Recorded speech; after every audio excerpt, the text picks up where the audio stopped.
So I've been looking for a surrogate instead. Without running it past me? I had to check them out first. I was meant to meet a woman at the pub, but she didn't turn up. It turns out it was a scam. I'm really sorry. Today we're going to be looking at the Emmerdale episode where Charity offers Sarah a lifeline.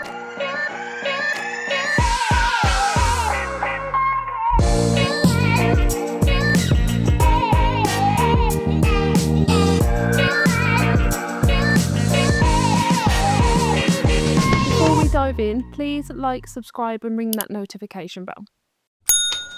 Hey. Made you coffee and I'm just making Harry's breakfast. Why? What was up? Thought I'd make myself useful. Still not sleeping? Oh, sounds like I'm not the only one. You were up half the night, weren't you? Well, I had stuff going round in my head. Yeah? Like what? You know about Sarah's hysterectomy? Yeah, but she's okay though, isn't she? As okay as she can be. She's so young, she shouldn't have to go through all that. And now, the only way she can have a baby that's hers is if she finds a surrogate. And Charity's asked if I'd do it. She'd what? She knows how desperate Sarah is. And it makes sense, I suppose. I am her auntie. That doesn't make you a wound. So this Emmerdale starts by Victoria opening up to her brother Robert about Charity asking Victoria to become Sarah's surrogate. You can tell that Robert isn't happy. Obviously, Robert is aware of Victoria's past physical trauma on Emmerdale, and you can tell by his reaction that this isn't appropriate. For hire? But I want to help. I don't think I can do it. My last pregnancy wasn't easy, was it? And I've put so much of it behind me. The fact that I was attacked in this house, but if I was pregnant, I'm scared it'd all come flooding back, so... She has no right to ask that, Vic. She knows what you went through. So by Charity asking Victoria to become Sarah's surrogate, with the conversation that Victoria just had with Robert, it's already started to bring up Victoria's past trauma of the pregnancy and what happened when the pregnancy was conceived. Charity didn't think about any of this when she asked Victoria to become Sarah's surrogate.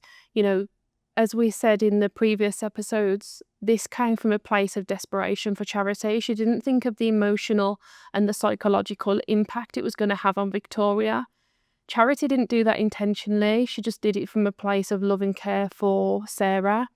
Now Victoria's got to deal with the trauma that's now brought back up for her. What the hell do you think you're playing at? Excuse me? Treating my sister like a walking incubator. Sorry, what's going on?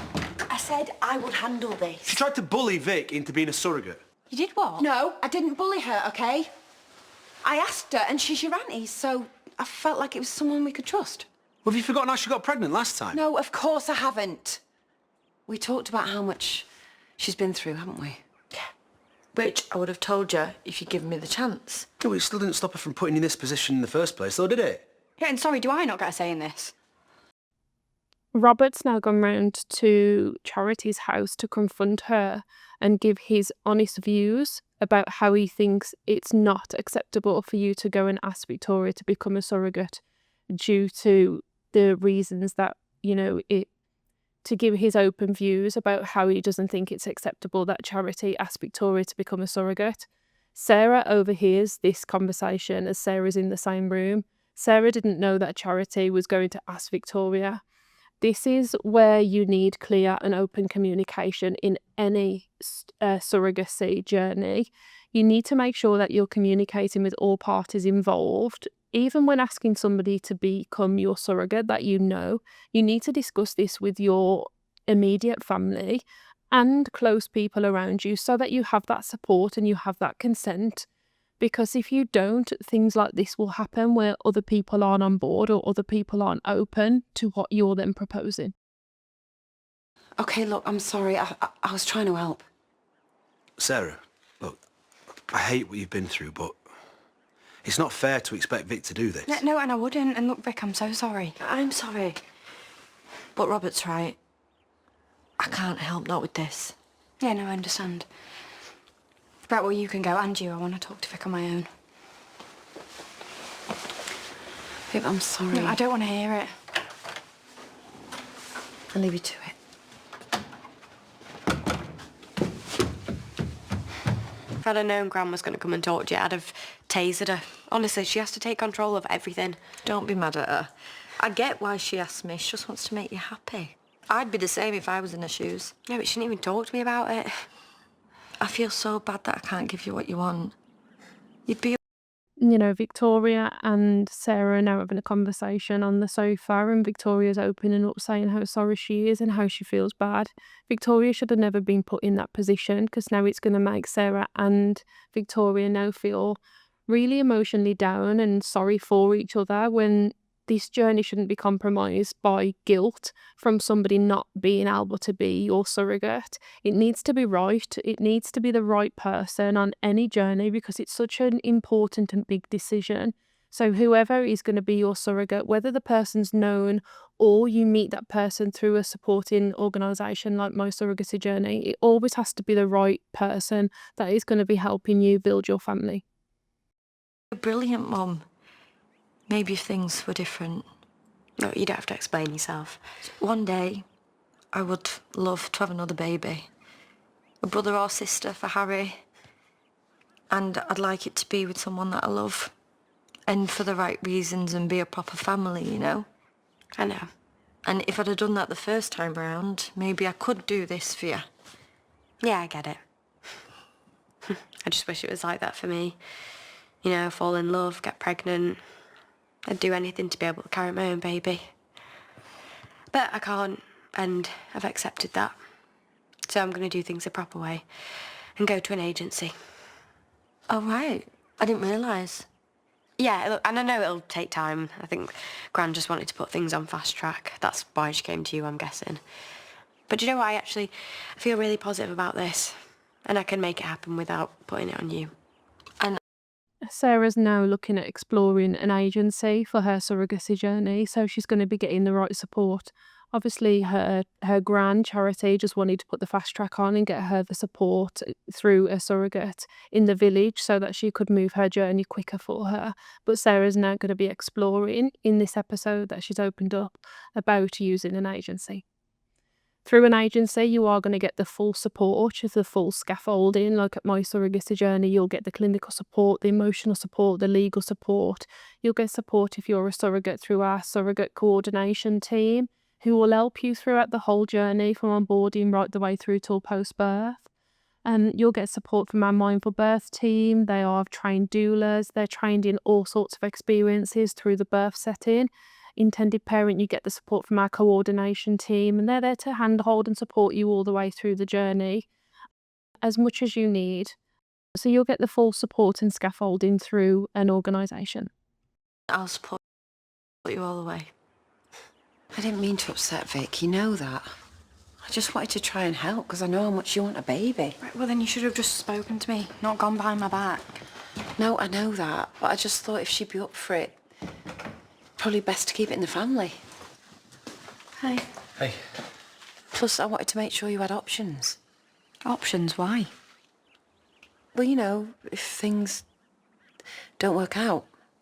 Why wouldn't they work out?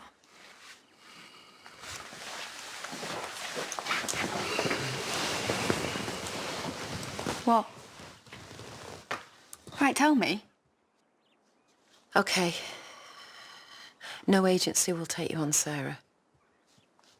I'm sorry. What?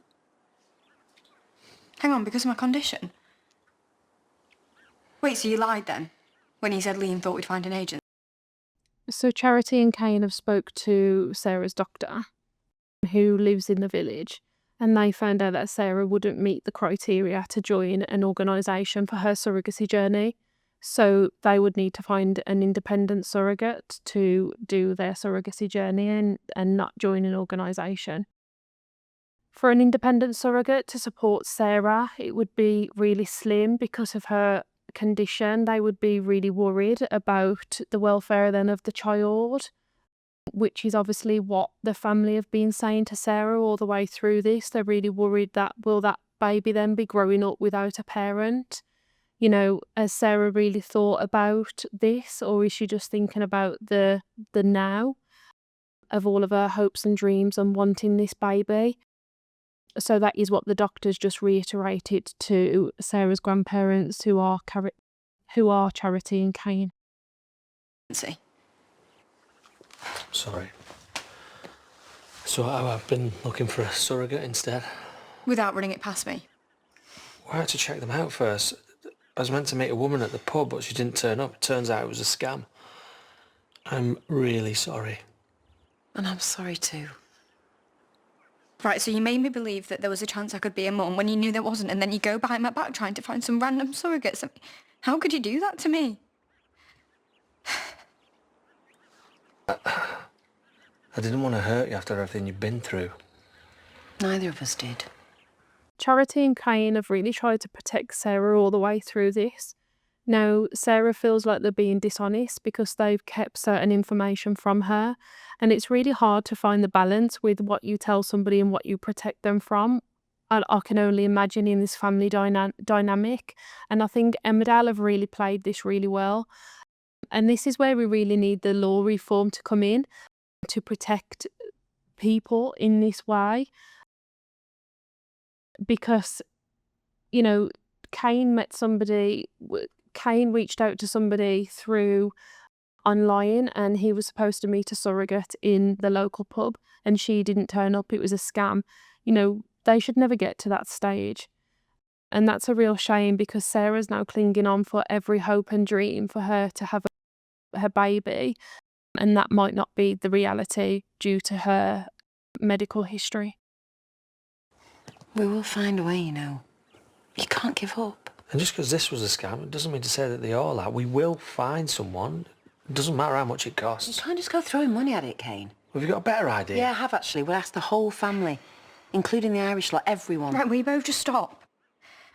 Look, I know you're trying to be helpful, but I don't want to keep getting my hopes up for nothing. I should have just known that I'm not supposed to be a mum. I mean, I'm not like everyone else, am I? I don't get to live a normal life. Of course you do. Look, this is something that you can't fix, all right? No agencies will touch me. Victoria won't do it, so I just need to accept that and move on. And you know what? I don't even want to talk about it anymore. It's over with. No, it isn't. We will do everything we can. Babe, we will find someone. We've got to find the right person. Someone who won't just turn around and change their mind. Someone who'll give you exactly what you want. What, another randomer? No, it's too messy. Look, this perfect person, they just don't exist, do they? Wait a minute. Yeah, they do. Right here. Me. I'll do it. What? What do you think? So the episodes ended with Charity offering to become Sarah's surrogate just out of nowhere. Sarah said, you know, this perfect person that I need to become a surrogate just doesn't exist. Charity's offered to become a surrogate for her, and the episode's finished. So Charity hasn't discussed this with anybody. She's just outwardly offered to become Sarah's surrogate. So we're going to see all this unfold now. So we're going to see the emotional impact of Charity's offer. We're going to see the legal impact of Charity's offer. How do the family feel about this? What are the implications of this? So this is going to be really exciting to see how Emmerdale are going to unfold this storyline. As Charity and Kane just briefly spoke about, that Kane was going to be getting scammed and the surrogate didn't meet him at the pub, just be really careful. This is why we always say go through an organisation for your journey for a surrogate, because we do all of those checks and balances before any surrogate starts onboarding with us, and we support that surrogate all the way through the journey. When you're doing a surrogacy journey independent, obviously you can't do those checks and balances that a organisation would do. So really get to know your surrogate, get to know her wider family, get to know her values, get to know her as a person, her family, her support network, before you then make that decision to start your journey fully. You know, make sure you've all had legal support, make sure you've done some kind of intention agreement, and really document down everything that you're about to embark on, because there's not many out there, but as you know, Emmerdale have alluded to, there are scammers. So really do all of your due diligence before you embark on an independent journey. As Charity also mentioned in this particular episode, she said that Sarah's doctor mentioned that she wouldn't meet criteria for an organisation before any organisation accept any intended parents or surrogates, we as My Surrogacy Journey do a clinical consultation with all parties to make sure you meet eligibility to become a member of My Surrogacy Journey, to be able to move forward to those next steps. So that's something that we do as an organisation before you embark on your journey. We also take into consideration the welfare of the child. So if you don't meet criteria due to the eligibility restrictions that we have within the organisation and within the law of the UK, we can't accept you as an intended parent or a surrogate. So going back to the Emmerdale storyline, they alluded to that they couldn't accept her as a member for an organisation in the UK. They would have gone into her medical history, her life-limiting condition, her cervical cancer, and they would have delved into her medical history, which is why they couldn't accept her as a member to join an organisation in the UK. There might have been other factors there. They didn't open up to why they wouldn't accept her. But we would always do all of our checks and balances before we make anybody a member of My Surrogacy Journey. So if you resonate with anything that's been discussed during the episode of Charity offering Sarah a lifeline, please reach out to My Surrogacy Journey. As I've discussed previously, we do offer a huge scaffolding of support, and you're supported all the way throughout your journey. If you enjoyed watching this video, please like, subscribe and ring that notification bell, and always leave a comment below. Please keep your comments kind, and I look forward to seeing you all soon. Thank you for watching. Bye.